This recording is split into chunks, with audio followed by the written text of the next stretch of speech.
Ghislain qui m'a traité de paresseux parce que je parle pas Mina ou Eve. Je veux lui poser la question si lui peut parler un seul mot Kotokoli. Je peux. Je peux. Et si vous vouliez que je parle Mina Eve, offrez-moi une femme Eve ou Mina. Ok. C'est ça. Monsieur Ali, je vais vous prouver que je parle aussi Kotokoli. Et je dis Anyanzu Konanda Mama Nyakozo. Oh man. Ali, Wondo Sona. Pardon? Wondo Sona. Wondo Sona. Vous parlez mieux que lui. Ce qu'il a dit là, franchement. Bon, ne dévions pas du débat. Ça va. Merci beaucoup, chers amis. Merci mon beau Michael.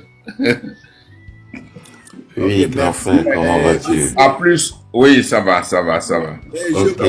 Sophie. Blabtassé, c'est pas Sophie. Blabtassé, ouais. Monsieur Ali, je vous appelle après, d'accord? Oui. Et puis après, tu me feras le compte rendu du débat avec notre frère Credo. Okay. Et j'ai envie aussi de l'inviter un de ces jours dans mon live. Ok. Ce sera très bien aussi. Je vais vous donner son numéro après. D'accord. Je me suis abonné à lui. Okay. Je crois qu'il m'a fait le retour aussi. Oui, j'ai fait ça aujourd'hui. Voilà. Merci beaucoup, Credo. Courage.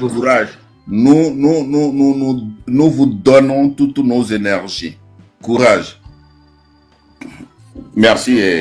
Oui. Ouais, Africa, tu vas monter, t'inquiète. Merci. Ok, merci beaucoup, grand frère. Merci, bye bye.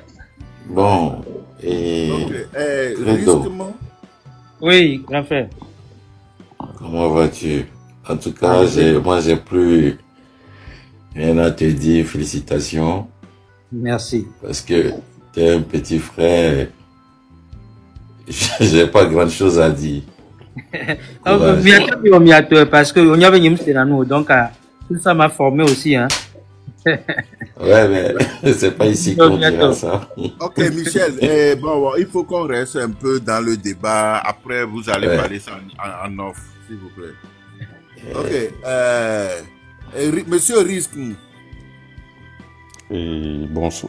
Bonjour, dépendant de où vous êtes. Bonsoir, Credo, Monsieur Credo.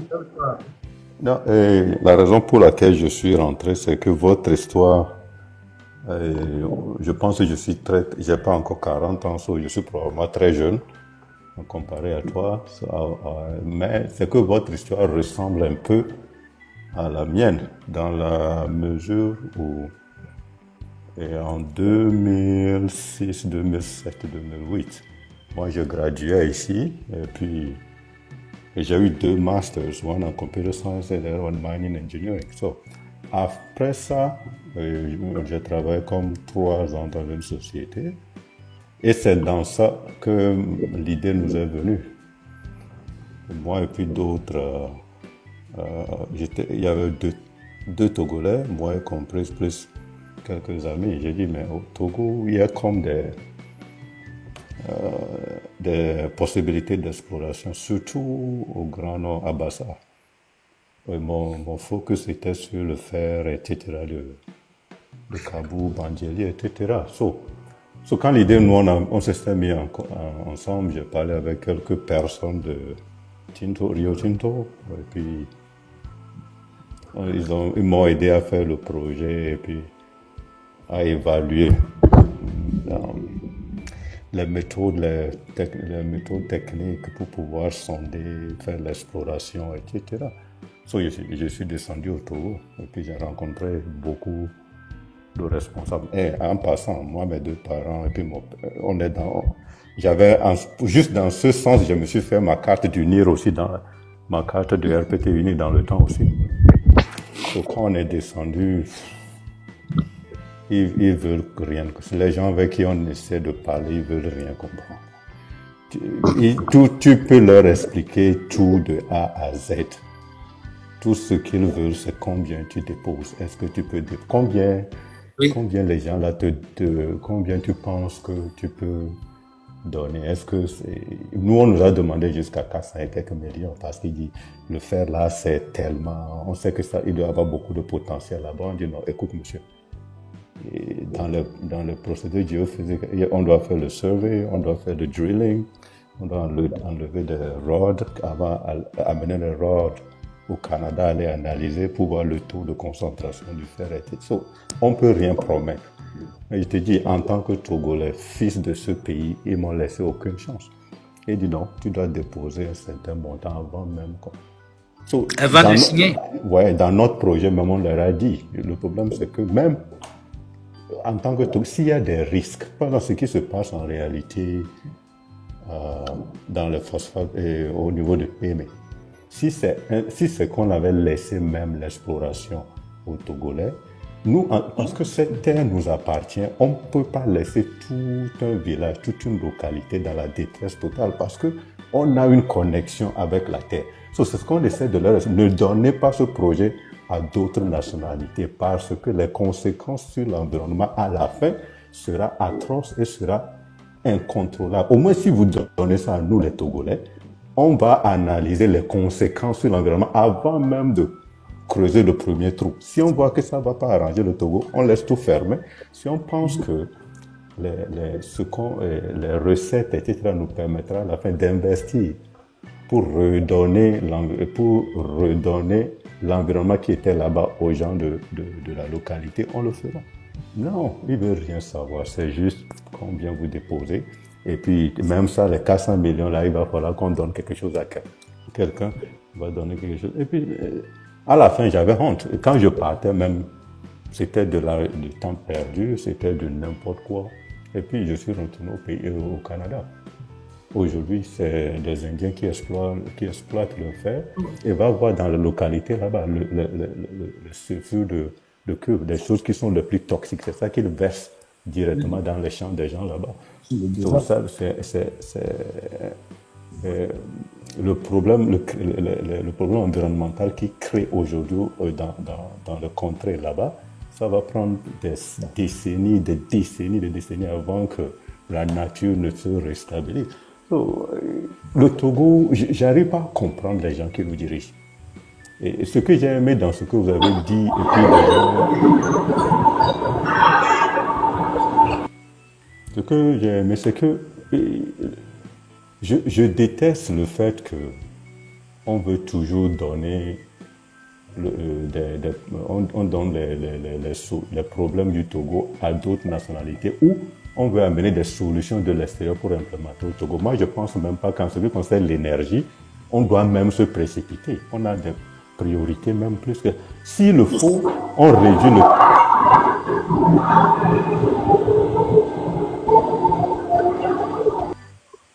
S'il le faut, on réduit le temps de travail même jusqu'à 4 heures par jour. Parce que si c'est le manque d'énergie qui cause ça, on réduit le temps de travail même de Tchédier jusqu'à 5 heures, c'est à 4 heures par jour parce qu'on n'a pas assez d'énergie. Et le reste du temps, on utilise juste la force humaine pour cultiver, pour faire un certain nombre de... Et tout ce qu'on peut faire sans l'énergie, jusqu'à ce que le Togo arrive à produire. Et puis, on peut maintenant créer des écoles permettant à notre jeune. On n'a même pas... On a de l'eau, de l'inondation tous les jours. On peut utiliser l'hydro comme source d'énergie. On n'a même pas... Parce que même les panneaux solaires, comment on va faire pour maintenir les semi-conducteurs, les électroniques après? Et ça va être difficile aussi. Je pense que le Togo doit trouver des solutions togolaises à nos propres problèmes. Et j'ai pas de problème si les panneaux solaires arrivent au Togo, mais les conséquences sur l'environnement, les batteries, les lithium batteries, leurs conséquences sur notre environnement est plus grave même que l'émission que les voitures émettent ici. Pour moi, écoute, il y a des têtes à l'extérieur, mais on ne peut jamais se coordonner, on ne peut jamais se mettre ensemble tant que ces gens-là sont toujours là. Parce que tout ce qui brille, c'est tout ce qui les intéresse. La tête, ils s'en fichent pas mal. Parce que la plupart d'entre eux, quand ils sont venus ici pour étudier, ils n'ont pas étudié. Ce sont de faux diplômes qu'ils utilisent pour gouverner ce pays. Ça ne les intéresse pas. Et du courage, moi, c'est juste pour dire que ce que vous venez de rencontrer, il y a des centaines de Togolais qui ont essayé. Moi, j'ai essayé. Heureusement que moi, j'ai essayé ça quand j'étais très, très, très, très jeune. Aujourd'hui, qu'est-ce que je fais? Je suis dans un département engineering où on utilise les rayons électromagnétiques, on sonde des terrains, on enregistre les déformations et avec ces déformations, on prédit tous les matériaux qui peuvent être là-bas et puis on va aller les chercher. Pourquoi un truc aussi simple comme ça? On n'a même pas besoin que quelqu'un ait... On a juste besoin de quelqu'un en tête. Je vais à l'INSI ou même au Togo dans les écoles, collèges techniques là-bas. On ramasse des gens. Tout le monde sait ce que c'est qu'une fréquence. Dépendant du corps, on utilise low frequency. Dépendant du corps, des corps, etc., on utilise high frequency. On sait la constante de Planck. Tout le monde ici sait. Chaque matériel vibre à une fréquence donnée. On utilise cette fréquence-là pour fouiller nos sols, voir où on n'a même pas besoin qu'un blanc vienne nous enseigner quoi que ce soit. On en est capable. Mais les gens qui sont là-bas, là, les vieux là, on doit vraiment utiliser une gomme là pour les gommer complètement sur le terrain, sur le sol de nos aïeux, pour que nous-mêmes, on prenne des initiatives. Mais ces initiatives, on ne doit pas se presser. Dangereux si l'effort part aujourd'hui, et puis on commence à dire que le Togo a besoin d'un avion, le Togo a besoin d'un centre d'énergie nucléaire. Non, moi je refuse ça. Donc je rentrerai directement en opposition. On se développe à notre propre rythme. On fait tout doucement. On fait tout pour que la jeunesse togolaise soit l'initiateur de pratiquement tout sur ce compte, sur la terre de nos écoles. C'est que comme ça que le Togolais peut vendre ses créations au Ghana. C'est que comme ça que le Togolais, la plus-value là, le Togolais peut vendre ses brevets, par exemple, au Bénin, etc., etc. On ne veut rien importer, on veut faire tout nous-mêmes. Merci beaucoup les gars, moi je dois redescendre. Ne descends pas d'abord. Riskam, ne descend pas d'abord. Ne descends pas. Oui, je vais juste faire une petite correction. Merci pour votre interlocution. Néanmoins, laissez-moi corriger que parce qu'on amène des panneaux solaires et des batteries lithium, ça n'aura pas nécessairement d'impact environnemental parce que pour mettre en place un plan solaire, une ferme solaire,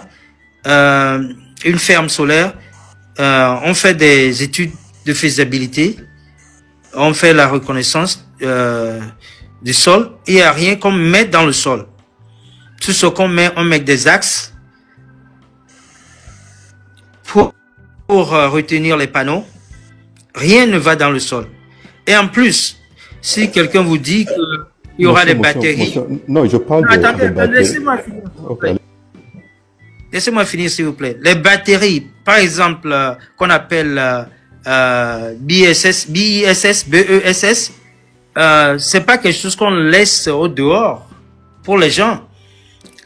Tout ça là, c'est contenu parce que ça doit être climate control et ça doit être protégé de l'environnement. Donc, c'est ce que moi, je veux corriger pour que les gens ne se confusent pas, que donc, quand on entend panneaux solaires et électricité solaire, les gens commencent pas à paniquer. Non. C'est la plus clean production d'électricité qu'on a pour le moment. L'hydro n'est pas très clean parce qu'avec l'hydro, on utilise toujours des moteurs qui engagent le diesel et il y a encore des émissions. L'éolienne n'est pas tellement clean parce que les blades, les lames ont aussi des moteurs qui utilisent du diesel. Et quand ça commence par avoir des fuites, c'est des problèmes. Et le thermonucléaire aussi, il y a des problèmes là-bas. La plus clean des énergies renouvelables aujourd'hui, qui n'a pas d'émission de CO2, c'est le solaire. Et je suis prêt à prouver ça tous les jours de ma vie. Motion pour 30 secondes après. Allez-y. Je voulais juste, je pense qu'il... Alors, motion risque, avant que tu reprennes la parole. Je pense que ma motion va répondre. J'ai écouté religieusement ce que beaucoup ne savent pas, peut-être sur le panel, c'est que Risque et Monsieur Credo, vous tombez tout droit dans mon domaine dans mes domaines d'intervention. Et aujourd'hui, je vais pas repartir en présentation de la personne pour différentes raisons, mais je pense que la question de risque AM, et c'est une préoccupation commune, Monsieur Credo, on va le dire pour la culture générale de ceux qui sont sur ce panel. C'est vrai que d'un point de vue CAPEX, OPEX plutôt, et CAPEX, sur les deux, on a un avantage en termes de neutralité énergétique sur la solution solaire, mais le seul problème qu'il y a, c'est les déchets de batterie, le circuit de prise en charge après de ces déchets de batterie au lithium, leur traitement. Et aujourd'hui, on sait très bien que rien que pour les déchets inertes et organiques sur des pays comme le Togo, on a tout le mal possible pour pouvoir organiser la filière aux déchets solides. Donc c'est surtout ça, je pense, le point sur lequel Risca voulait arriver, en disant oui, c'est pas qu'il critique la solution, mais il pense que, vu les têtes que nous avons, vu ton expérience, vu votre expérience, on va excuser de vous tutoyer, je suis très anglo-saxon dans le... Il n'y a pas de problème, il y a le même problème aussi. Donc, vu votre expérience, vu le nombre de Togolais, et par exemple, moi pour le faire en une phrase, ça va faire bientôt 22 ans que j'accompagne différents gouvernements et différents pays ouest-africains, le Sénégal, la Guinée, le Mali, le Bénin, la Côte d'Ivoire, le Niger, sur différents projets de développement et de projets d'infrastructure sur différentes filières, dans les mines et dans l'énergie. Donc, je ferme la parenthèse. Mais au Togo, j'ai toujours été très prudent et je n'ai jamais voulu moi mettre le pied au Togo parce que j'ai grandi au contact de certaines réalités avant de partir et de quitter le pays. Donc, il est hors de question pour moi aujourd'hui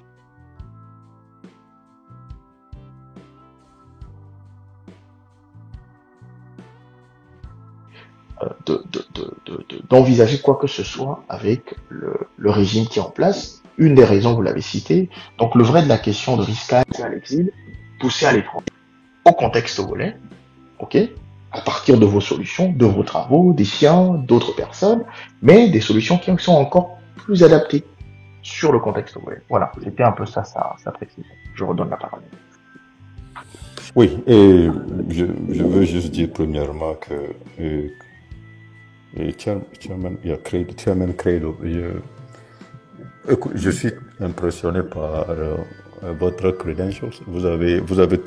Vous trouvez des solutions à des problèmes réels. Moi, tout ce que je disais, c'est que le système de management de batteries, ça prend beaucoup d'électronique, et puis même le SOH de chaque batterie, plus vous utilisez la batterie, sa capacité diminue, ça vous le savez, parce que le problème c'est qu'avec le temps, vous serez obligé de changer cette batterie, et beaucoup de batteries lithium, quand leurs capacités sont pratiquement atteintes, c'est pas recyclable, c'est juste que les sels ne peuvent plus, la réaction chimique inverse n'est plus possible. Il faut maintenant, ça devient des problèmes environnementaux parce que il n'y a rien qu'on peut faire à partir de ce moment, ça devient un déchet toxique. Mais je veux même pas aller jusque là-bas parce que c'est pas ça l'objet de notre discussion. Non, il y a pas de problème. Est-ce que vous êtes familier avec les batteries NIM? Yeah, nickel metal hydride. Yeah. Yes. Yeah, okay. Oui. Tout ce que je veux dire, c'est que le Togolais, même toi, moi et puis d'autres personnes, je te dis qu'il y a des centaines, des docteurs, etc. Même ici, juste au Canada, on ne peut même pas aller aux États-Unis. Il y a tellement de Togolais qui ont des connaissances qui peuvent aider ce pays. Mais c'est la paresse de ces gens-là. C'est pour ça qu'il dit il faut prendre une gomme pour les gommer. Il faut même pas les, il faut les gommer. Ce n'est pas la paresse, c'est la mauvaise foi, le mauvais cœur qu'ils ont. Et non, mais au moins si le mauvais cœur, mais quand tu veux quand même trouver un peu de solution, c'est qu'ils veulent même pas bouger. Quand tu es devant eux, tu parles, rien ne rentre parce qu'ils sont dépassés par les solutions que tu proposes. Ils comprennent même pas. Parce que, en réalité, quand ils étaient ici pour étudier, c'est dans les bars qu'ils étaient. Ils ont acheté ces diplômes. Il va falloir que le Togolais... Moi, maintenant, il ne peut même pas discuter avec notre ministre de l'énergie. Parce qu'il n'a pas la compétence. Je le dis clairement. Il ne peut pas. C'est pour ça que des fois, je ne sais plus quoi dire. Parce que lui-même, là, son diplôme, là, il l'a acheté. C'est fake. C'est ça le vrai problème qu'on a au Togo. Quand on dit que les vieux ne sont pas, ils sont indéboulonnables, c'est parce que ils veulent pas montrer leur tard, qu'ils refusent même de parler avec nous autres. C'est pour ça qu'ils parlent juste en termes de dollars, combien tu veux déposer, etc., etc. Oui, combien tu veux mais moi, je le dis, je pense que, après le changement, il faut même pas que ce pays se lance dans les dépenses. Non, on va réformer. Dépendant de nos biens, nos besoins là, on forme nos jeunes. Même si on doit attendre 3 ans et vivre dans 5 ans et vivre dans le noir total pendant ces 5 ans là, on attend. Et puis on trouve nos solutions à nos problèmes. On ne veut pas exporter rien de la Chine, rien de l'Allemagne, rien du Canada, rien. On cultive, on mange dans le noir pendant 5 ans. Après, on commence à trouver nos solutions. On s'en fout du reste. Moi, en tout cas, moi, c'est ma position. Je suis sûr que beaucoup de gens ne le partagent pas. Mais merci beaucoup. Moi, je dois aller, s'il vous plaît. Monsieur Credo. Un instant, Riscam. Ce que je vais dire, je ne vais pas dire ça derrière toi. Et David et Monsieur Chairman Credo, vous avez une fois rencontré Riscam? Vous l'avez une fois rencontré physiquement? Qui? Riscam. Non. Okay. Non. Donc, il ne faut pas que Riscam nous mente ici. Riscam, si vous le rencontrez, vous allez voir que Nkouvi connaît, comment on le dit en éveil. Et lui là, on sait que quand il est arrivé avec le projet, on m'a une doulédio. Vous comprenez, non? C'est le pourquoi on a botté dehors son projet. Riscam, il faut au moins faire semblant d'être un peu con, quelquefois, d'accord? Tu sais, les ingénieurs ne font pas ça. Non, demande-lui si je m'aille, va te dire, les ingénieurs n'aiment pas être ridiculisés par me comme et nous coller. Parce que on m'a dit que tu ne peux pas Africa, c'est un francophone, laisse-le. Il utilise des gros mots, moi je comprends pas. Donc, et on doit s'encourager. Rixem, oui, on va rester en contact, Rixem. On va. Parce que Rixem, présentement, avant que tu ne partes, je suis en train de travailler sur le perovskite présentement. Donc toi, on va en discuter. Ok, monsieur, je vous laisse. Sinon, ma femme va demander divorce. J'ai besoin de ma femme dans ma vie. Hein. Bonsoir à tous. Bonsoir. Mais risque, mais tu reviens après, hein? Parce que tout à l'heure, monsieur Chairman va nous montrer ses inventions, le pourquoi il a fait ça, qu'est-ce que ça doit faire, pourquoi ça doit économiser les trucs, tout ça là, il va nous montrer hein, tout à l'heure. Oui, non, je vais vous écouter probablement. Je vais être à l'écoute et puis si j'ai la chance, je monte. Et merci beaucoup les gars. Je vous laisse. Okay, merci. Ouais, merci Riscam. Pour être maintenant sérieux, oui, pour être maintenant sérieux, effectivement, et monsieur Chairman, et Ding, Akongba, on connaît, dit bavé ou bien, bon, alors Ding, bah, doit qu'on quelque chose, ça dit que, il faut pas que, problème, c'est, s'il te plaît, pour que j'apprenne. Voilà, Ngbadou Djene, Akobaveo. Et tout cela se fera, et très prochainement. Et s'il plaît à Dieu, ce sera juste à la fin de cette année, parce que nous allons dégager ces gens-là. Le Togo a besoin de plusieurs têtes. Et les têtes, il y en a, et qui sont prêtes d'ailleurs à mettre même quelquefois, on peut dire bénévolement, en fait, leurs compétences, leurs talents au service de cette nation. Parce que ce n'est pas normal que ces talents et ces compétences soient mis seulement au service d'autres nations qui nous racisent, qui ne prennent pas la mesure en fait de nos sacrifices et même des sacrifices que nos parents ont eu qui ne bénéficient même pas de ça. Donc par rapport à ça, oui, il y a des têtes, il y a des solutions. Moi je mets quiconque au défi. On me donne 2 ans, je dis bien 2 ans, ça veut dire que on aura une autosuffisance alimentaire au Togo. Et la 3e année, ce ne sera plus une autosuffisance alimentaire, mais ça sera une souveraineté alimentaire à même de pouvoir générer en fait des surplus pour contenir la région. Exactement, pour exporter. Donc, ça veut dire que ces solutions-là, lorsque tu les proposes à ceux-là qui sont au pouvoir, qu'est-ce qu'ils vont te dire? Quel est leur intérêt? Puisque ce sont leurs copines, par exemple, qui exportent et qui importent du riz, qui importent du soja, qui importent de l'huile. Donc, toi, tu vas venir, en fait, tu es même l'ennemi à abattre puisque tu trouves une solution qui ne les arrange pas. Et derrière, les solutions que tu proposais à ce régime-là, à ce Togo-là, quel peut être encore un circuit pour pouvoir créer, en fait, des gouffres financiers.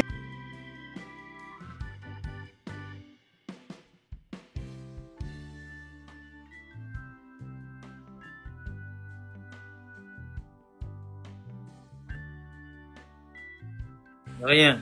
Voilà. Donc, souvent, c'est ce calcul-là, malheureusement, que ceux-là font et ils se disent que, et ces enfants-là, il faut les éloigner, il faut leur faire peur et il faut quelquefois. Et on a vu avec l'autre là qui a créé un certain Olympio là, qui a créé solution de informatique. Alberto Olympio. Voilà, merci. Alberto Olympio. On a failli l'arrêter. Pour des solutions pérennes qu'il apporte pour que la nationalité soit générée automatiquement, que nos cartes d'identité soient générées automatiquement, que nos passeports soient générés automatiquement sans forcément faire appel en fait à des sociétés étrangères pour nous générer des cartes d'identité, des passeports et autres. Pour ça là, donc il faut comprendre que cela, ça y est que bon et déjà je mute mon micro. Ok,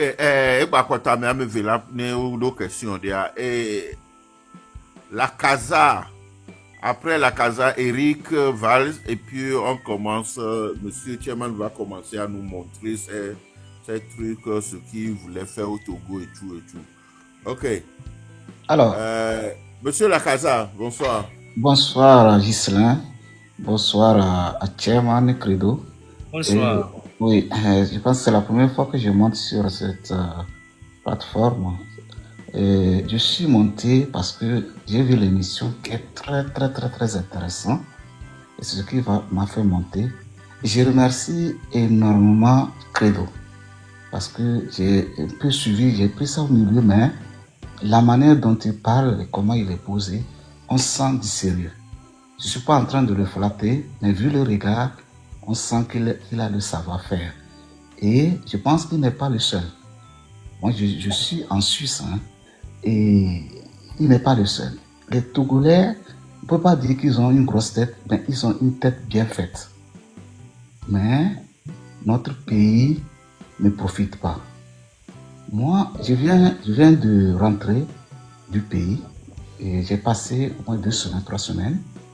Ici, je vous assure que j'ai fait un peu le tour du Togo. Je viens de rentrer il y a 1 semaine. Je vous assure que les atouts que le Togo a, c'est inimaginable. Et ça m'a fait pleurer.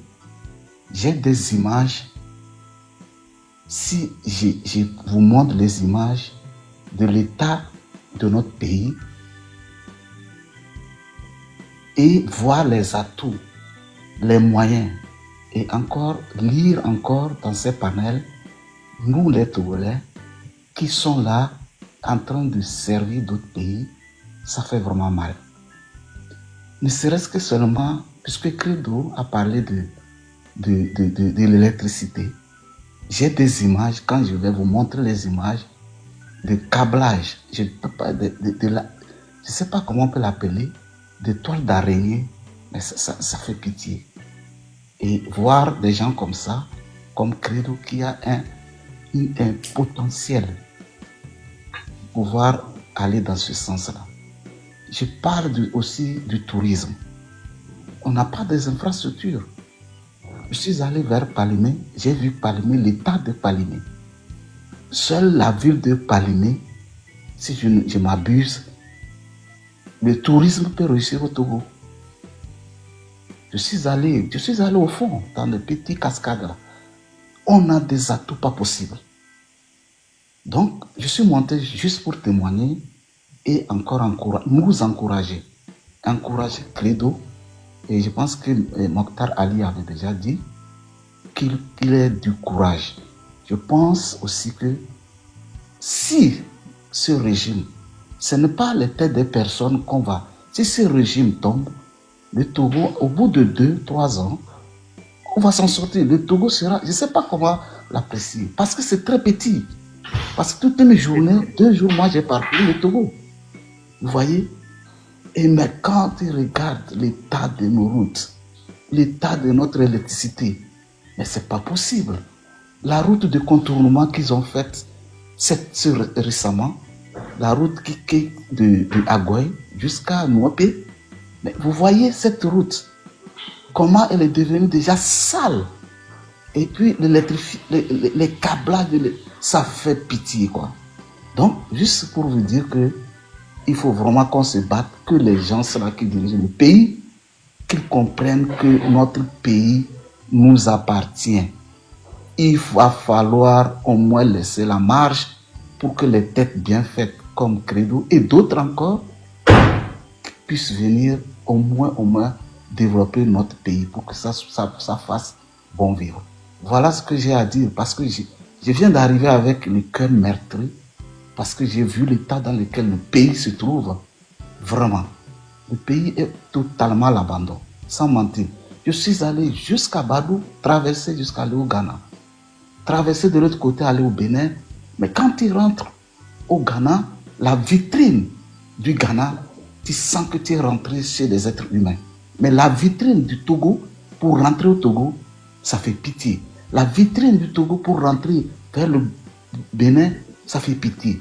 Franchement, je nous encourage pour qu'on se mette vraiment ensemble pour au moins faire comprendre à ce régime-là qu'il est temps qu'il s'en aille pour qu'au moins les Togolais, on n'a pas besoin trop de loin, que les Togolais reviennent bâtir le Togo avec ceux qui sont restés.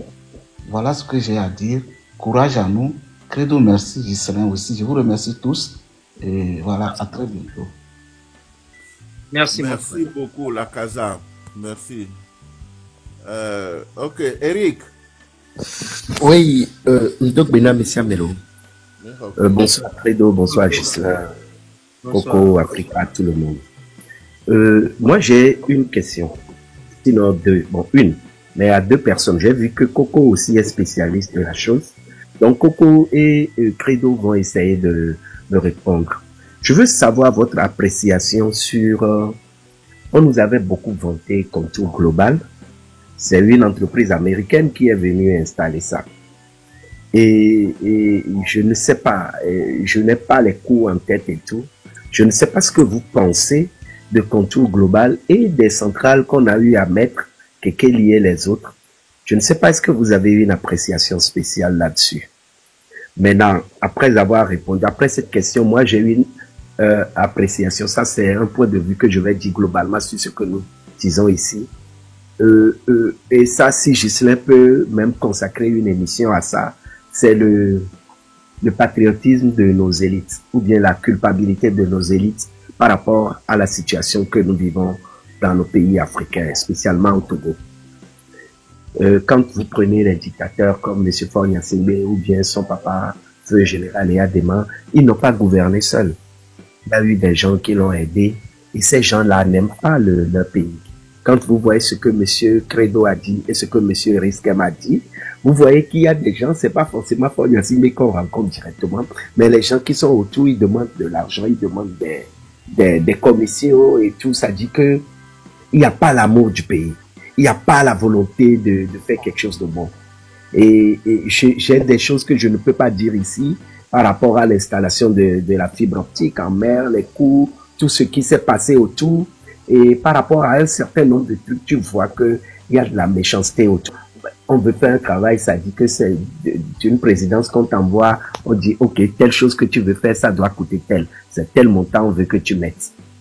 Ça dit que ça n'a rien à voir avec la réalité, un peu comme ce que M. Credo dit, parce que si les gens veulent prendre jusqu'à 30%, est-ce que celui qui veut faire le travail, quel contrôle, quelle pression peut avoir sur lui quand on prend des commissions chez cette personne? Donc, principalement, moi, ma question, c'est de savoir l'appréciation sur contour global surtout, parce que d'aucuns disent que c'est un véritable scandale, d'aucuns disent que c'est très bien et que ça a apporté une solution innovante pour notre besoin en électricité. Je ne sais pas ce qu'il en est. Et l'autre question spécialement peut être sur M. Credo. Est-ce que vous avez essayé de faire du lobbying en faveur du Togo, M. Credo? Est-ce que parce que vous êtes au Parti démocrate, moi je vous connais, hein. Moi je vous connais quand vous étiez rentré au Togo, je vous connais. Je me suis dit même à un moment, parce que je voyais la publicité qui était faite autour de votre candidature aux États-Unis, mais je me suis dit, mais si quelqu'un comme ça vient au Togo, c'est que cette personne-là veut se mettre avec les gens du régime. Ça m'avait un peu déçu dans le temps, mais je comprends aujourd'hui que tu étais venu pour des affaires et je comprends mieux. Parce que dans le temps, j'ai pas compris pourquoi quelqu'un comme ça, qui a un aura comme ça, va venir se frotter avec des médiocres. Donc, je comprends maintenant pourquoi tu venais. Maintenant, est-ce que tu as fait du lobbying en faveur du Togo depuis que tu as constaté que il y a de la corruption, il y a de la dictature? Est-ce que tu as essayé de faire du lobbying en faveur de la démocratie sur le Togo? Et qu'est-ce que toi et Credo vous pensez de contour global? Voilà mes questions.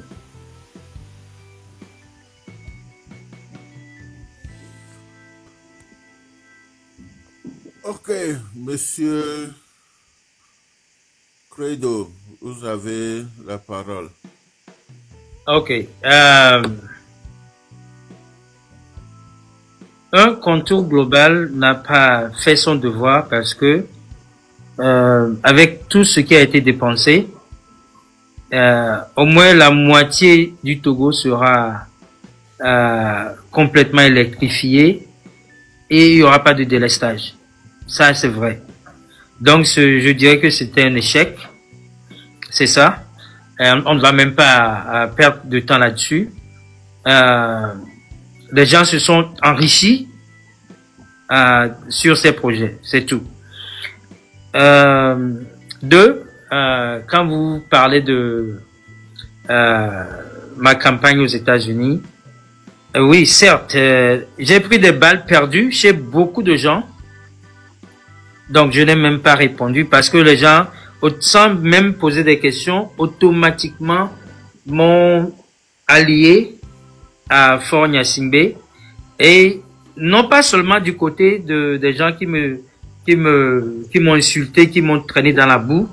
Il y a aussi des gens du côté du cercle de Fort Gnassingbé aussi qui m'ont vraiment malmené. Ce sont des histoires à raconter plus tard parce que la plupart pensaient que moi je venais pour devenir ministre, conseiller ou quoi que ce soit. Moi, c'était pas mon aspiration. J'aime bien ce que j'ai fait et j'aime ma liberté. Donc, moi, j'ai fait des propositions qui pouvaient avancer le Togo, qui pouvaient amener le Togo à l'autre étape. Néanmoins, ils ont vu que je ne pouvais pas manigancer les nombres. Donc, à cet effet, ils m'ont claqué la porte au nez.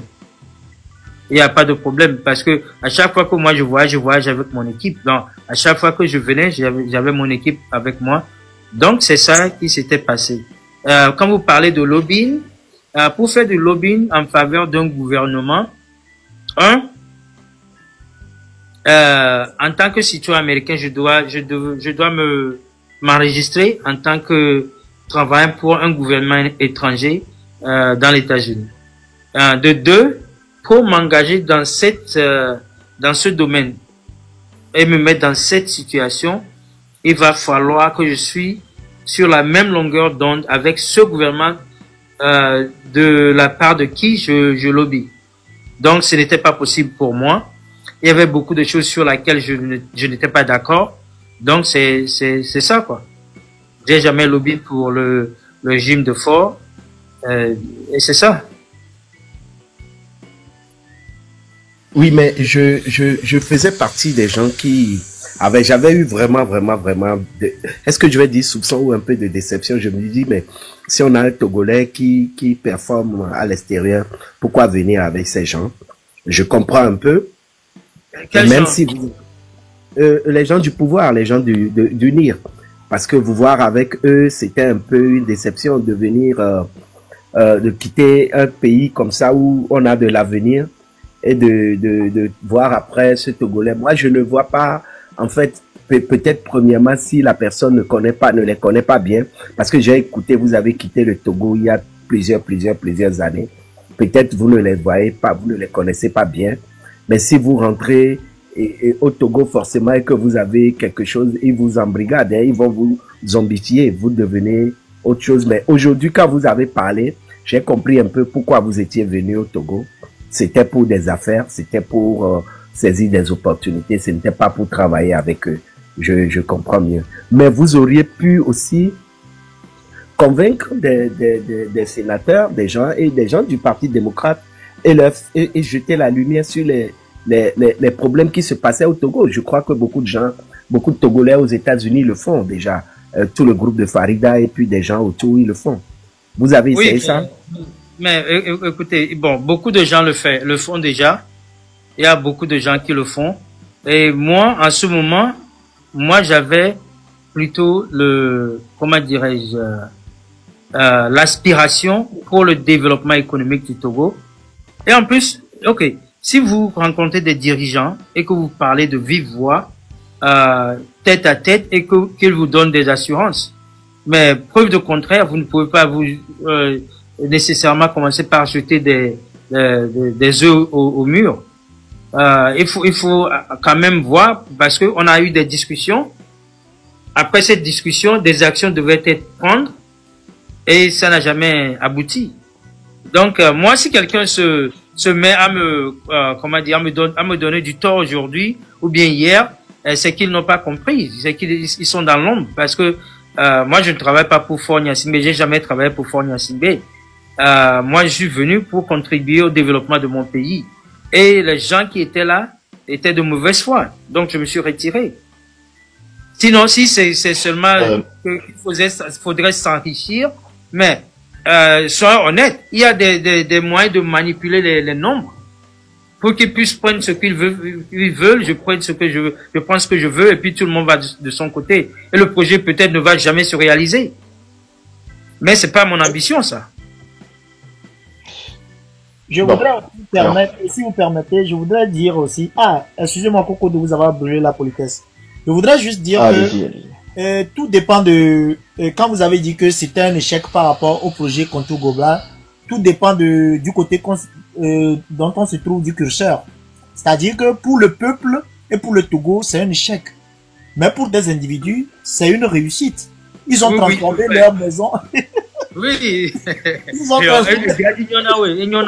voilà, exactement. Ils ont transformé leur maison en palais. Leurs fils ont eu des visas et des bourses à vie pour étudier aux États-Unis.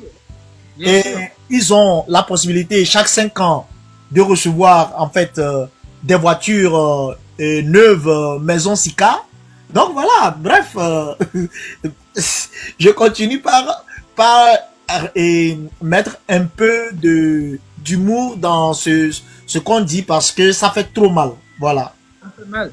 Et à l'heure où on parle, le régime de Faure, le gang de Faure est en train de chercher des contrats de gauche à droite pour qu'ils puissent s'amasser assez.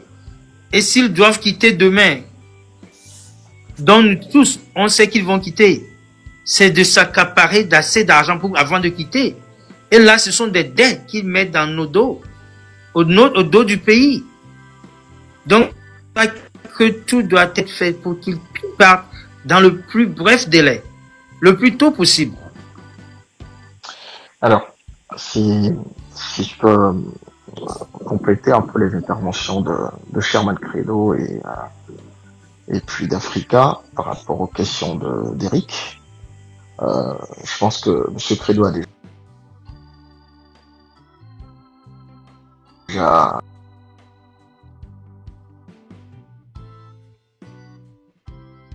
répondu sur le projet Quantum Global. En réalité, moi je dis pas que c'est un échec. Je dis et des éléphants blancs, il y en a encore des tas et des tas. Si c'est possible même que la discussion, les questions-réponses puissent être encore un peu étendues avant de passer aux inventions ou aux présentations des créations sous brevet de M. Credo, on peut le faire parce que le contexte l'exige, la réalité actuelle du Togo l'exige et il faut pas s'en priver. Alors pour revenir maintenant au fait qu'on peut percevoir des accointances d'un opérateur économique, d'un individu ou d'un Togolais qui a été poussé à l'exil, qui revient par pur intérêt national, pour son pays natal, pour essayer de trouver des solutions. C'est tout à fait normal, dans la mesure où aujourd'hui nous avons malheureusement, pour rentrer au Togo, la réalité elle est simple. Il faut forcément, pour faire quelque chose aujourd'hui au Togo, passer par ce régime. Si vous avez suivi tantôt, j'ai dit que moi j'ai fait le choix, par exemple, d'éviter d'intervenir au Togo.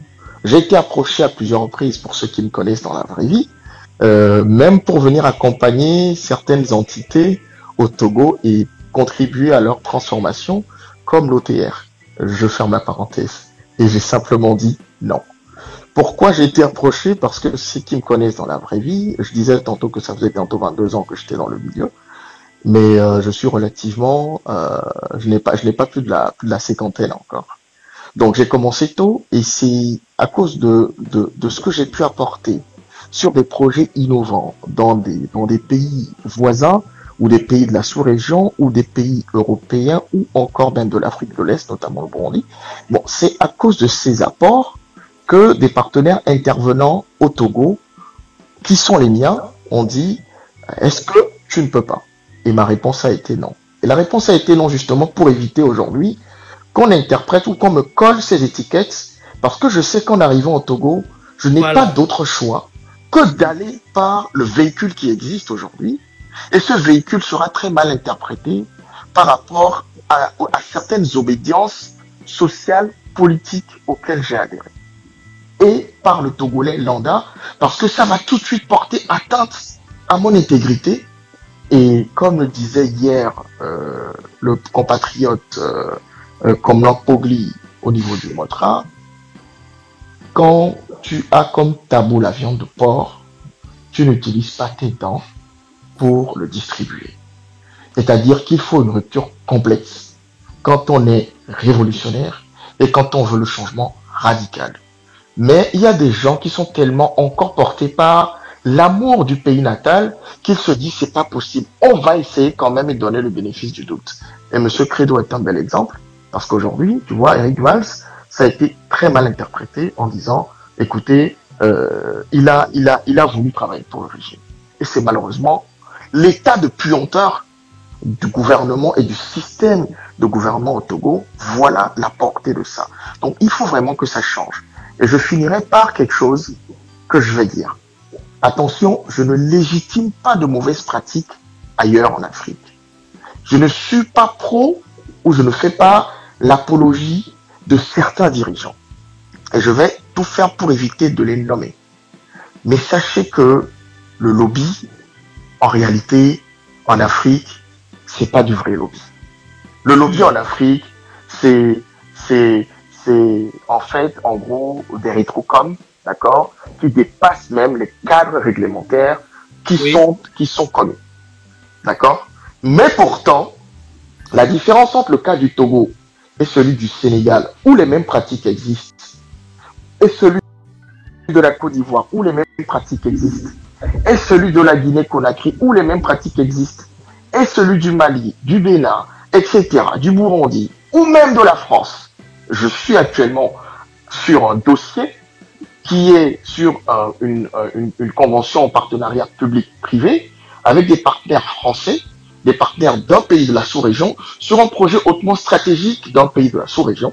Et je peux vous dire que ce qu'on entend par lobby existe sous ces formes encore dans plein de pays. La seule différence avec le Togo, c'est qu'au moins dans ces pays-là, on veut d'abord s'assurer que le projet va se faire avant de se dire on va au moins, nous aussi, penser à notre avenir. Je suis contre ces pratiques, qu'on soit clair là-dessus, mais malheureusement, ces pratiques sont aussi vieilles que le monde.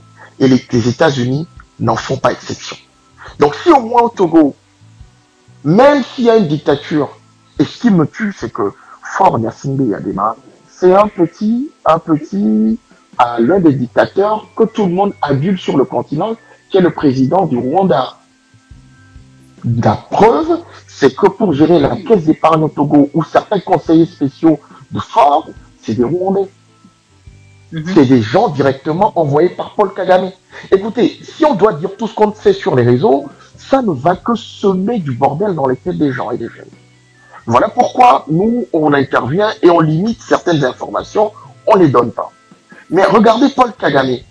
Il envoie des gens pour conseiller aujourd'hui Faure, mais ces gens viennent pour plonger des institutions qui sont censées travailler pour le peuple, alors que lui, il est dictateur, mais il a consacré sa dictature au développement de son pays.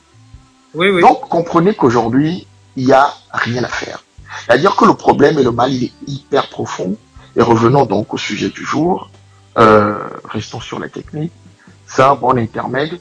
Ça va permettre quand même au cœur de savoir qu'il y a quand même des possibilités.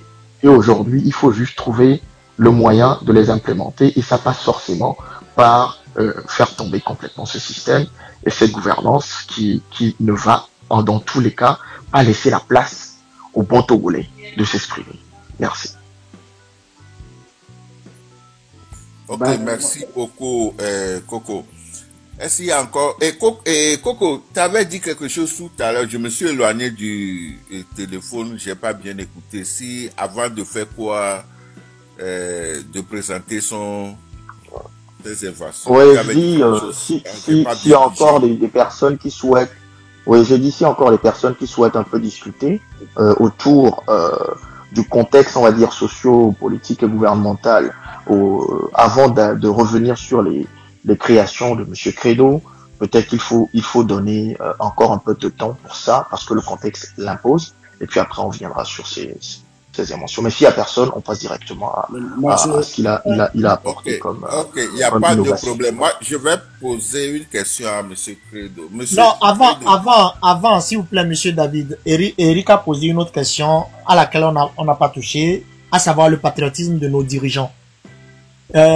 Monsieur Eric, je sous réserve des autres ici sur le panel, sachez que au Togo, sachez que le mot patriotisme a fui à la mort de Sylvanus Olympio. Et aujourd'hui, ce qui se passe, je peux me tromper, mais c'est-à-dire que c'est nous-mêmes, dirigeants togolais, qui allons voir les autres pour voir dans quelles conditions on va mieux piller le pays, mieux asservir, rendre esclave le Togolais pour se pérenniser au pouvoir. Et ainsi, pour que les autres ne puissent pas en fait parler comme on le dit, sur notre fauteuil présidentiel ou bien royal. Voilà, je mute mon micro et je laisse les autres aller. En fait, moi je disais à Credo tout à l'heure que voilà, qui prennent son mal en patience parce que nous sommes tous victimes du système. Moi j'ai voulu laisser les gens. Si vous voyez, je n'interviens pas parce que c'est trop technique ce qu'il y a ce soir. Et je voulais pas, comme j'ai pas la notion de cela, je ne veux pas intervenir pour hypothéquer les choses. Bon, voilà, mais je vais dire à Credo que nous sommes tous victimes parce que moi je vais faire juste une anecdote. Moi j'étais en partance pour les États-Unis dans les années 90. Et je me suis arrêté à Dakar parce que je trouvais que je dois vivre à Dakar, c'est mieux pour moi. C'est pas la peine que je parte aux États-Unis. Mais quelques années passées, j'étais ami avec un jeune Américain et on s'est connus au Togo. Donc il m'a rejoint à Dakar. Donc, pour moi, pour venir me convaincre, il a fait 1 an à Dakar sur un projet et il m'a demandé de revenir au Togo. J'ai dit je ne reviens pas au Togo parce que le Togo ne me donne pas de garantie. Parce que moi je viens du milieu du sport. Donc moi j'ai dit je reviens pas, mais il m'a dit écoute tu sais j'ai un projet pour toi. On retourne au Togo, on monte une affaire comme ça. J'ai dit qu'est-ce que l'affaire? Donc il m'a dit alors moi j'ai créé une ONG aux États-Unis. Il travaillait pour en ce moment il travaillait pour NAC. Il était le chef des ressources humaines de NAC à Oregon. Donc il m'a dit écoute on débarque au Togo, on rentre au Togo, on monte un business. Tu vas voilà je t'envoie des équipements sportifs parce que j'ai signé un contrat avec Nike, c'est-à-dire un contrat où tu peux avoir chaque année tout ce qui est sample, c'est-à-dire tous les échantillons de tout ce que fabrique Nike. Et il m'avait dit d'abord que Nike n'a pas dit qu'ils n'ont pas d'intérêt en Afrique parce que il y a peu de pays qui peuvent supporter les désirs, c'est-à-dire ce que eux ils demandent en retour, c'est-à-dire en retour quoi, parce que si tu veux porter les équipements Nike, il faut payer des millions. Il faut que des gens portent les équipements Nike. Donc aucun pays africain ne peut pas le faire. C'est seulement pour moi qui propose cela. Et donc, je dis, c'est pas sûr, mais si tu veux, je peux rentrer. Et voilà, je suis rentré au Togo. Et on a commencé ces activités-là. Je recevais les équipements. Je distribuais les équipements de Lomé jusqu'à Saint-Cassé. En fait, je suis le représentant de cette ONG pour toute l'Afrique en sorte. Et on allait jusqu'en Afrique du Sud même, jusqu'au Cameroun, même au Mali et tout. Donc, on donnait les équipements partout, là où il y a des difficultés, où les jeunes n'ont pas d'équipement. Parce qu'en fait, le projet, c'était de diminuer l'utilisation des tissus fabriqués en Chine qui dégradent le corps des enfants. Donc, voilà, ils ont trouvé une idée comme ça. Il faut distribuer un peu partout les équipements. À un moment, mon partenaire devait revenir avec un lot d'équipements et je devais signer un accord programme avec le ministère du Plan et je n'arrivais pas à signer cet accord programme. J'ai tout fait, mais je n'arrivais pas. Je ne sais pas qu'est-ce qui bloquait cela. Mais 1 an avant, les équipements devaient arriver. J'ai essayé d'approcher le directeur de la douane en ce moment. Je vous parle des années 2001, 2000, 2002, comme ça. J'approche le directeur de la douane, je lui explique le problème, que voilà, je devais recevoir des équipements sportifs pour les jeunes du Togo. Il m'a dit, voilà, écoute, on va s'arranger, les équipements vont venir, tu n'auras rien à payer, je vais tout faire moi-même, que ça sorte de l'aéroport. Je dis, ok, ça va. Et je vous dis que j'ai fait déplacer plus de 50 jeunes. Parce qu'en fait, après quelques années, on est devenu structure académique, hein, on est devenu un centre de football et tout, et tous les jeunes que, c'est-à-dire, c'est le sport, quoi. Et vous savez bien, tous ceux qui sont sur le palais, vous savez qu'en Europe, ici, la vie des familles se résume, la vie de la cité se résume autour du sport. Il y a vos enfants qui font des activités sportives un peu partout. Handball, basket, tennis et tout ça. Donc, voilà, donc, les équipements arrivent et à la zone, on me demande de payer 30 millions. Et mon partenaire américain dit, mais pourquoi je dois payer 30 millions? Et pourtant, j'ai eu tout le feu vert, tout ce que je dois avoir avec la douane. Et même, on m'a conseillé même d'aller voir le chargé des shipping à l'ambassade des États-Unis, puisque la personne qui vient, ce n'est pas une petite personne, il est le fils comment je peux dire, le doyen de l'université d'Ohio, le fils de ce monsieur. Donc, je vais taire le nom, je ne veux pas le dire. Et donc, je suis allé voir l'ambassade des États-Unis. Ils m'ont dit, voilà ce que je dois faire. Donc, tout est correct. Donc, on attend le monsieur de sortir avec les équipements. Et ils me disent de payer 30 millions. Je dis, mais pourquoi je dois payer 30 millions? Ils disent, voilà, qu'il y a les élections qui arrivent. Il faut injecter de l'argent. Et que moi, monsieur, pourquoi vous ne voulez pas donner l'argent? Parce que nous allons organiser les élections législatives. Le Togo a besoin d'argent. Il faut que vous injectez un peu d'argent dedans. Je dis, mais c'est pas, ça, il fallait me dire, il fallait me dire avant. Et vous connaissez les Américains plus que moi, M. Credo. Et ça, c'est une colère, hein. C'est vraiment une colère. Et mes attitudes ont commencé à partager ce jour-là. Et sincèrement, ils ont bloqué les équipements. Et heureusement pour mon partenaire, comme on travaille avec Abedi Pelé, il a appelé Abedi Pelé Abedi Pelé est venu nuitamment au Togo. Et Abedi Pelé avait des relations avec les autorités sportives togolaises. Et quand il est arrivé, il a appelé un de ces autorités. Ils sont allés prendre les équipements. Abedi Pelé est parti avec tous les équipements au Ghana. Et nous, au Togo, on n'a rien eu. Voilà comment ils sont les dirigeants togolais. Parce que nous tous, on est victimes. Et on est victime de leur malgouvernance, de leur, je sais pas, comment je peux dire, le mot m'échappe, de leur, le mot m'échappe. Bref, ils sont comme ça, ils sont gourmands. Je sais que l'argent qu'ils me demandent, c'est pour eux-mêmes, c'est pour garder dans leur poche, et ils me disent que c'est pour jeter dans les élections. Voilà ce que moi j'ai vécu, et je veux partager avec vous que le Togo est ainsi fait. J'ai eu d'autres problèmes avec eux, et c'est ça qui m'a mené dans la politique. Ils sont comme ça, ils sont des vautours insatisfaits, des vautours qui ne sont jamais rassasiés. Et ils veulent que le Togo s'accroupisse. Ils veulent voir le Togo étalé pour eux, et ils vont marcher sur le Togo. C'est ce que je vais vous donner comme anecdote. Donc prenez votre mal à patience, nous tous on a vécu cela. Merci. Ok, merci beaucoup, Monsieur Kwasi. Monsieur Credo, j'ai une ou bien voire deux questions pour vous. Oui. Est-ce que vous avez l'intention de s'initier dans la politique togolaise ou bien vous avez un plan spécialement pour le Togo? C'est la première question.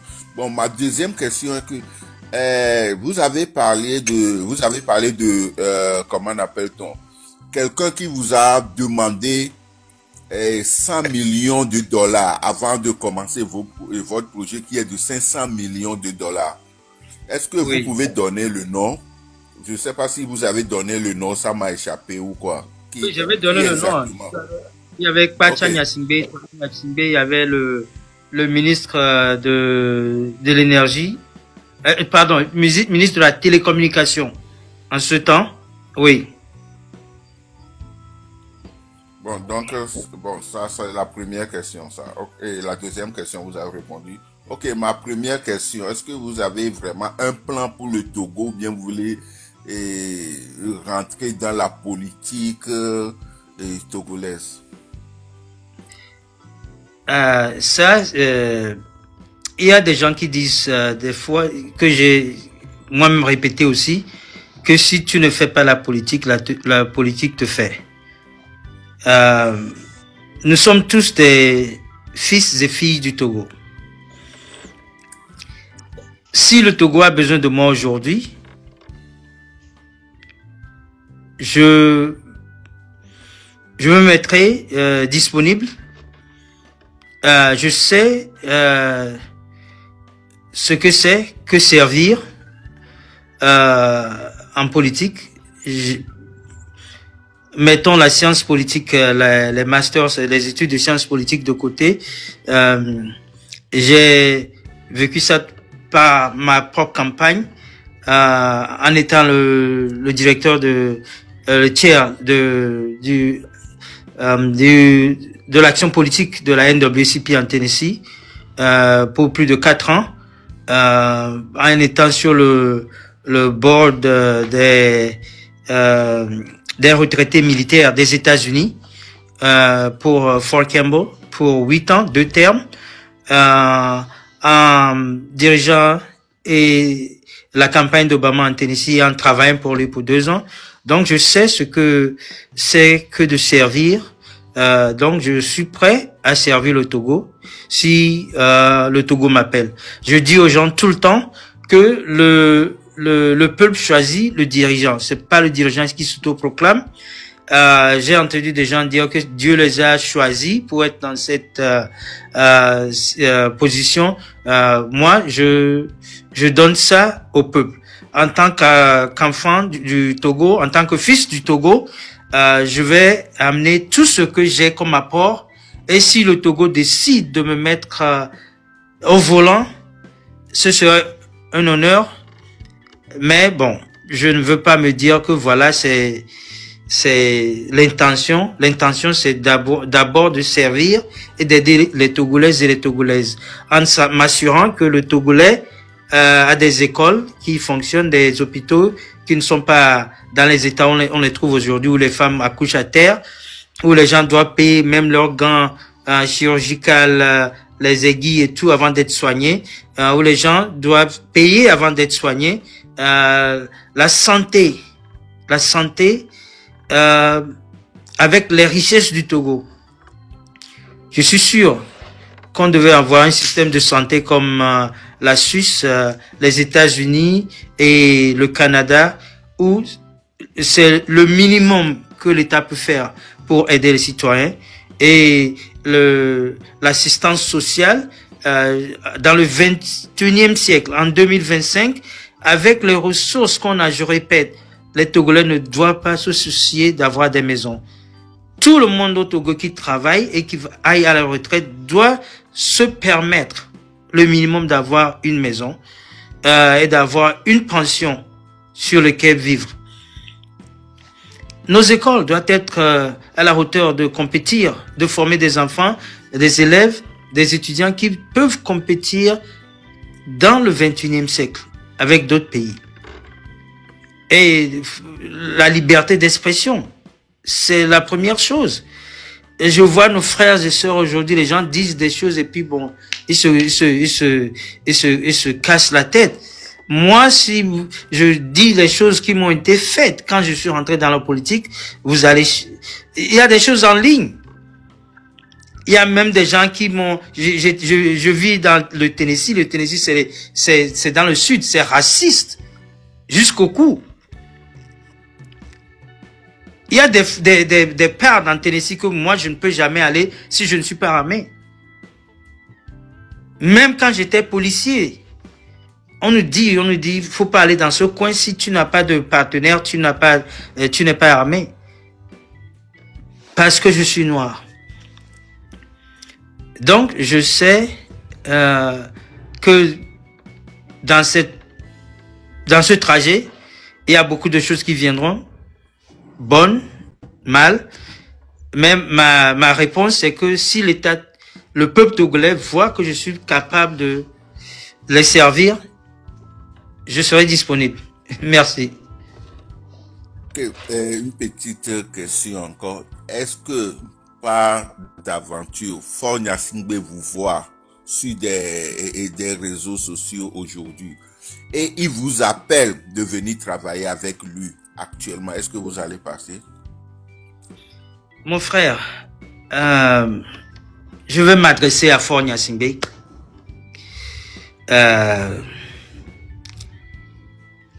Faure, après 20 ans, il y a des gens qui ont des maisons avec des toits qui coulent.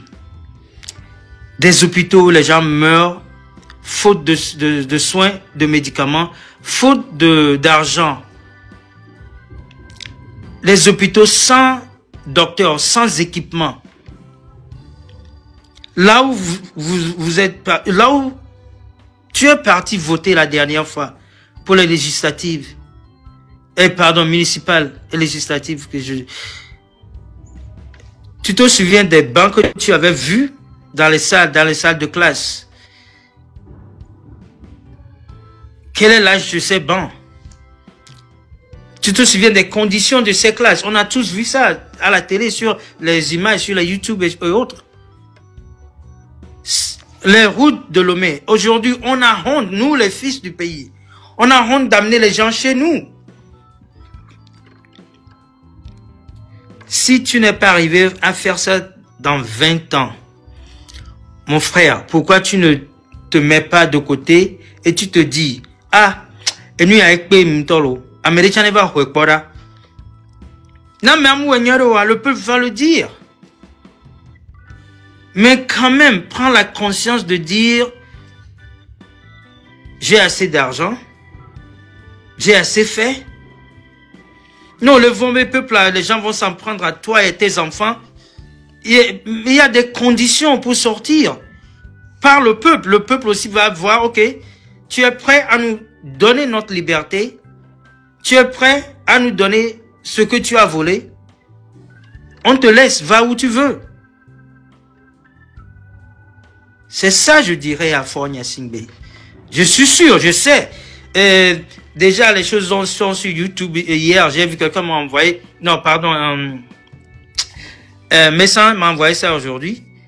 Et on dit un ami proche de Fort a fait des révélations, bien quelque chose sur le PCM. Moi, à mes côtés d'ici, moi, ils vont vous dire. Et nous qui si je suis content, vous le saurez. Si je suis énervé, vous le saurez. Je ne garde pas ça dedans. Je dis. À moi, même les gens de ma famille, ah non, non, tout le monde va mourir. Ça ne veut pas dire qu'on doit mettre les gens à l'aise en les mentant et nous, on devient mal à l'aise quand ils partent. Non. Faut qu'on se dise la vérité.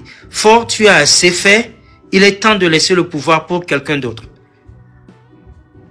Laisse le peuple choisir son leader.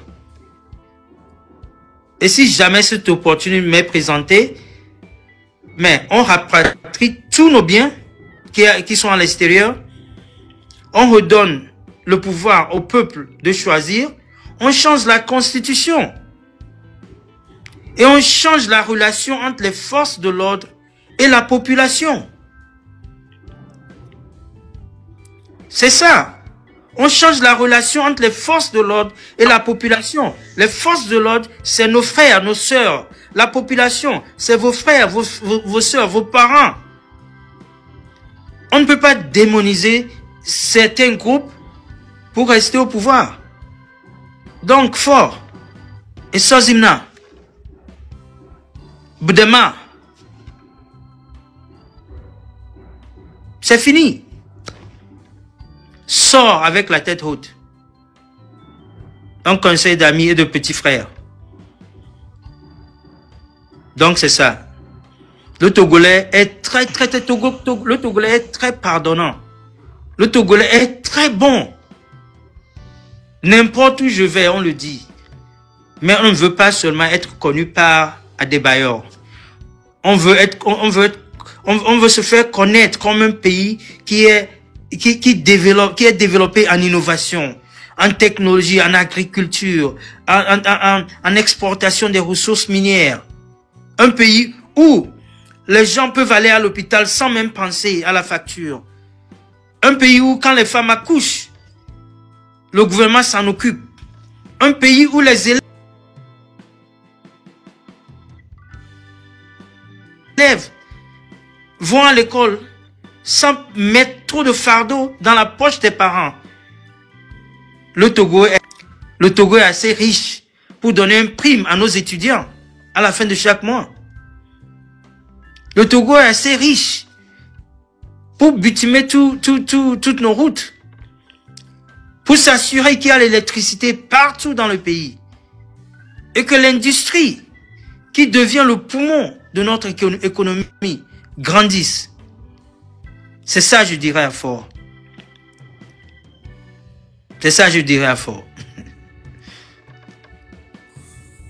Ok. Merci beaucoup, Monsieur Credo. Est-ce que il y a quelqu'un qui veut encore poser la question? Ah, il y a Pep Nouchi et Romary sont aussi là. Bonjour, okay, bonjour. Nouchi, bonjour. Bonjour, mes grands frères. Moi, excusez-moi beaucoup, je vais y aller en éveil. Est-ce que c'est bon? Ok, allez-y. Ok, grand frère Credo, merci pour votre courage. Après l'année, il y avait courage. Kudo, déjà, c'est pas tout le monde, mais c'est c'est quelqu'un déjà qui a un grand amour pour son pays. Et merci beaucoup. Merci. Et Ogbo Benare, il y a un petit coup, bien minilo. Ogbo Benare, mi sera moi Benare. Ne, on s'en est à da. Yo be ma fion are, ma big berova. Ne no be adande, e no be ma fion no anda big berova. Egbe a, nke chuchu ndo la viamu. Mpo Ivoirien, de koto. Si vous voulez d'un seul coup à Messia, mais dans la rue, ça m'a beaucoup touché, quoi. Que je me suis demandé beaucoup de questions ce matin et je me retrouve pas quoi. Mais nous les possibles quoi. Mais nous sommes très endormis quoi. Qu'est-ce qui se passe? Qu'est-ce qui se passe? Monsieur Peps, il y a sous micro à Kembokwe. Miso sujet, miso thème de Mdemilewo, Tatinia Wakembokwe, on va revenir sur ça. Au second mère. Mia wa ne mia jo le fie ka ba Kembokwe ne mia travailler nya wonji. Au le second mère. Merci. Au te hu micro wa. To hu micro wa. Monsieur Pep Nouché. Ok, je vais t'aider. Ok, appuyez sur le micro maintenant. Okay. Alors, c'est bon? Oui, c'est bon. Allez-y. Ok, donc, question que ma bio grand frère Credo aimé. Nous que tu tues, bébé en nuit. Et mais quand dit si vous voulez bien te caro et si le peuple a baloa question comme ma bio quand tu tues au fond de l'Uber en New York. Et mais quand dit mais quoi bien te caro parce que le peuple a monté les bougies. Merci. Ok, merci un peu frère. Bon, et nous que pousser ma beleko. J'ai fait pratiquement plus de la moitié de ma vie aux États-Unis. Au Bénin du Ménium, et en ce temps, Miato Nyao, tout le monde veut avoir une vie paisible, une vie simple et calme, avoir sa famille, ses enfants, son métier. Mais me considérant, il y a quelque chose dans moi qui me dit toujours que c'est pas chez moi ici. C'est pas chez moi ici. Donc c'est pour ça depuis 2005 j'essaie de mon mieux pour amener les choses au Togo. 3-4 fois. 4 fois parce que mon vidéo de Fifi, ça fait la 4e fois. Je vais montrer ça. Donc c'est ça. Et je suis vraiment patriotique, panafricain. Nous, quoi que j'ai accompli, je ne veux pas que ça reste ailleurs, que ça reste dehors. C'est pour ça que j'ai pas de partenaire. Tous mes produits m'appartiennent. Tous mes brevets sont dans mon nom à 100%. Là, ça va à mes enfants. Mais je ne veux pas que ça reste ailleurs. Je veux que ça vienne au Togo, là où je suis né. Bon, en question de les gens sur lesquels je compte, il y a des frères comme Edouard Messan, qui est là. David est ici. Il y a des grands frères, Karl Gaba, qui est là. Il y a des...